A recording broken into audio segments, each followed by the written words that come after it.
Medical কলেজে 5 বছর অনেক বেশি পড়াশোনা করে সকল এক্সাম ক্লিয়ার করার পরে নামের আগে ডক্টর বসে এবং তারপরে 1 বছর ইন্টার্নশিপ করতে হয় ডক্টর হিসেবে। টোটাল 6 বছর। তো 6 বছরের পরে আমরা বলি যে সে একজন এমবিবিএস ডক্টর।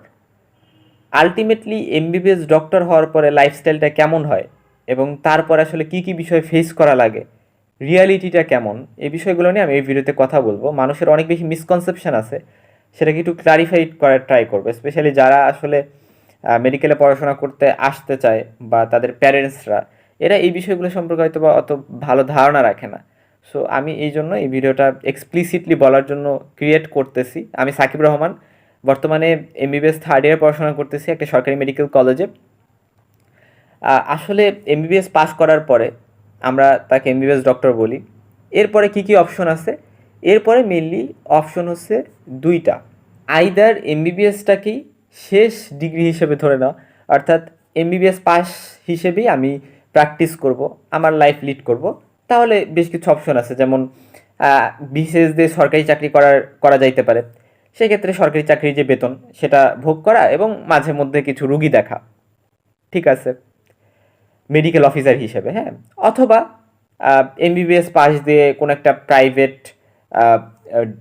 মেডিকেলে, অথবা দেখা গেছে কোনো একটা হয়তো বা প্রাইভেট ক্লিনিকে মেডিকেল অফিসার হিসেবে কাজ করা যাবে। সো সেখানেও জব করা, পাশাপাশি মাঝে মধ্যে একটু রুগী দেখা, এই বিষয়গুলো করা যাবে।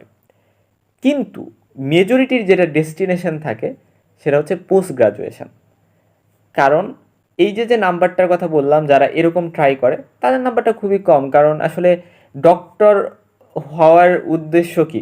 অনেক বেশি স্পেশালাইজড হওয়া। আমরা ছোটবেলা থেকে বলি না যে ডক্টর হতে চাই, ডক্টর হতে চাই। এটা কেন হতে চাই? যে আমরা রুগী দেখব, অনেক রুগী হবে আমাদের কাছে, আমরা ডেলি অনেকগুলো করে রুগী দেখব এবং আমরা তাদের সমস্যাগুলো সলভ করার ট্রাই করব। তো এই যে রুগী কাদের কাছে আসে আসলে? যারা পোস্ট গ্রাজুয়েশন পাস করছে, যারা বড় বড় এই যে ডিগ্রিগুলা এগুলা নিছে, তাদের কাছে কিন্তু রুগী আসে। মেডিকেল অফিসারদের কাছে, যারা এমবিবিএস পাস করছে হপায়, তাদের কাছে কিন্তু বেশি রুগী আসে না। এটা খুবই কম বা খুবই পেরিফেরি লেভেলে হয়তো, বা যেখানে ভালো ডক্টর নাই সেখানে আসতে পারে। বাট নর্মালি কিন্তু পোস্ট গ্রাজুয়েশনটা খুবই ডিমান্ডিং একটা বিষয় এবং সবাই খোঁজে যে কোন ডক্টরটা এক্সপিরিয়েন্স, কোন ডক্টরটার ডিগ্রি আছে। এবং এই সেকেন্ড যে অপশনটা, ফার্স্ট অপশনটা তো বললাম যে মানে এমবিবিএস ডিগ্রিটা দিয়ে কী কী করা যায়, সরকারি চাকরি করা যাইতে পারে, অথবা হচ্ছে গিয়ে কোনো প্রাইভেট ক্লিনিকে বা প্রাইভেট কোনো হসপিটালে মেডিকেল অফিসার হিসেবে জব করা যেতে পারে। এখানে মেনলি জবের বিষয়টা বেশি হাইলাইটেড থাকে, বাট নিজের প্রাইভেট প্র্যাকটিসের জন্য বেশি প্রিয়োরিটি কিন্তু পাওয়া যায় না। অপরদিকে সেকেন্ড যে অপশনটা, সেটা হচ্ছে পোস্ট গ্রাজুয়েশন করা। এমবিবিএস পাস করার পরে, অর্থাৎ এই যে 6 বছর পরে বেরোনোর পরে আবার একটা ভর্তি পরীক্ষার প্রিপারেশান নেওয়া, যেটাকে আমরা বলি পোস্ট গ্রাজুয়েশনের প্রিপারেশান নেওয়া। এবং এখানে বেশ কিছু ডিগ্রি আছে, প্রেফারেন্স অনুযায়ী যে কোনো ডিগ্রি করা যাইতে পারে। যেমন এমডিএমএস। এমডি হচ্ছে ডক্টর অফ মেডিসিন, অর্থাৎ যারা মেডিসিন স্পেশালিস্ট হতে চায়, অর্থাৎ নামের পরে লজিস্ট লাগাইতে চায়, কার্ডিওলজিস্ট, তারপরে হচ্ছে অপথ্যালমোলজিস্ট, মানে ওভারঅল কথা লজিস্ট লাগাইতে চায়, রাইট? তারা হচ্ছে এমডি করবে। আর এমএস হচ্ছে সার্জনদের জন্য, হ্যাঁ, জেনারেল সার্জন, কার্ডিয়াক সার্জন বা যে কোনো সার্জনরা হচ্ছে এমএস, মাস্টার অফ সার্জারি। এটা হচ্ছে আই থিঙ্ক মোস্ট পসিবলি এটা হচ্ছে 4 বছরের একটা কোর্স। মানে সব ক্ষেত্রে 4 বছর না, যেমন অ্যানাটমি এই সাবজেক্টটাতে এমএস কিন্তু 2 বছর আমার জানা মতে।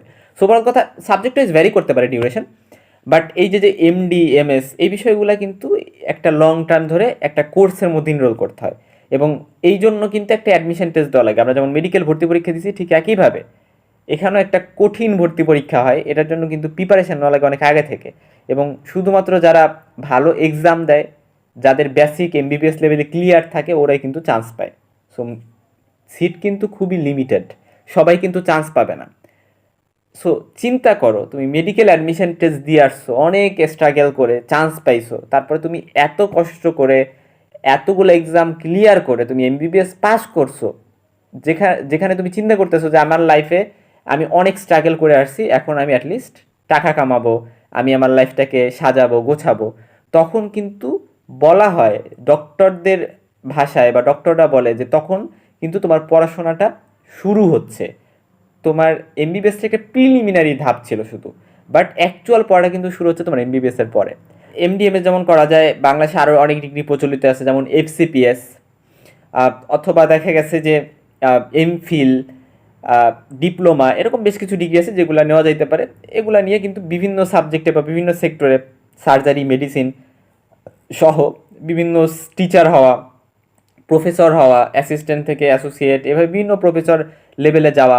সো এই বিষয়গুলো কিন্তু অনেক বেশি পড়াশোনার বিষয় এমবিবিএস পাশ করার পরেও। আর একটা অপশন আছে, সেটা হচ্ছে যে এমআরসিএস দেওয়া, অর্থাৎ বিদেশে ডক্টর হিসেবে জব করার স্বার্থে এমআরসিএস দেওয়া। এটা একটা এক্সাম যেটার বেশ কিছু পার্ট আছে, বাংলাদেশে দিতে হয়, কলকাতায় যে দেওয়া যায় বা সিঙ্গাপুরে যে দেওয়া যায়। সো এক্সামগুলো দিয়ে বিদেশে ডক্টর হিসেবে জব করার অপরচুনিটি থাকে, বা পিল্যাব দেওয়া, এটা ইংল্যান্ডে যায় দিতে হয়। সো ওভারঅল কথা এরকম, বা ইউএসএ মিলে অর্থাৎ আমেরিকায় ডক্টর হিসেবে জব করার যে বিষয়গুলো, এই প্রসেসগুলা হচ্ছে সেকেন্ড অপশনের মধ্যে পড়ে, যেখানে এমবিবিএস এর পরে অনেক অনেক বেশি পড়াশোনা করতে হবে, দেন একটা সেটেল ডক্টর হওয়া যাবে। সো তারপরে কিন্তু তুমি একটা স্ট্যাবলিশ ডক্টর হিসেবে তোমার যে জব, তোমার যে প্র্যাকটিস, প্রাইভেট প্র্যাকটিস, সেটা তুমি করতে পারবা। ওভারঅল কথা একটা লং টার্ম প্রসেস। বলে না যে ডক্টরদের আসলে রিটায়ারমেন্ট নাই, ডক্টররা মেইন যে ইনকাম বা মেইন যে তাদের প্র্যাকটিস, এটা কিন্তু তারা বৃদ্ধ বয়সেই কাইন্ড অফ শুরু করে। হ্যাঁ, কারণ তখন থেকেই তাদের পেশেন্ট হওয়া বেশি শুরু করে, কারণ তারা এত বছর পড়াশোনা করে, পরে যে পেশেন্ট হচ্ছে তারা ডিল করে। ডক্টর আসলে নিজেরা লাক্সারিয়াস লাইফ লিড করতে পারে না, বাট তাদের যারা সন্তান হয় তাদের লাইফটা কিন্তু অনেক চিল হয়, কারণ ডক্টরদের সন্তানরা অনেক টাকা পয়সা হয়তো বা পাবে, তাদের গাড়ি বাড়ি থাকবে, অনেক কিছু থাকবে, কিন্তু অ্যাকচুয়ালি ডক্টর যারা, তারা নিজেরা লাইফ হয়তো বা ওরকম ভালো লাক্সারিয়াস লাইফ লিড করে আসতে পারে নাই। হ্যাঁ, সো এই বিষয়গুলো অনেক একটা ক্রুশাল বিষয়। এবং আমরা ইদানিং দেখতেছি যে ডক্টরদের যারা ছেলে মেয়ে হয়, ওদেরও ডক্টর হওয়ার একটা টেন্ডেন্সি থাকে, কারণ ডক্টরে ইউজুয়ালি জানে কীভাবে তাদের ছেলে মেয়েদেরকে ডক্টর প্রফেশনে ইনরোল করা যায়, প্রসেসটা সম্পর্কে তারা খুব ভালো কনভার্সেন্ট থাকে, তারা এই বিষয়টা নিয়ে খুব ফ্যামিলিয়ার থাকে, এবং আসলে এটা একটা প্যাশন, এটা একটা নেশা হয়ে যায়। ফ্যামিলিতে ডক্টর হইলে মানে তার ফ্যামিলির বাকিরাও ডক্টর হবে, এরকম একটা বিষয়ে কাজ করে। হাউএভার আমি জাস্ট ট্রাই করছি যে প্রসেসগুলো একটু তোমাদের সাথে শেয়ার করতে, কারণ অনেকেই মেডিকেল আসতে চাও, বাট প্রসেসগুলো সম্পর্কে অতটা ফ্যামিলিয়ার না, এগুলা কিভাবে ওয়ার্ক করে, কিভাবে এই প্রসেসগুলো কন্ডাক্ট হয়, সেগুলো নিয়ে জানো না। আমি জাস্ট এমবিবিএস এর লাইফের পরের ধারণাটা দেওয়ার ট্রাই করছি।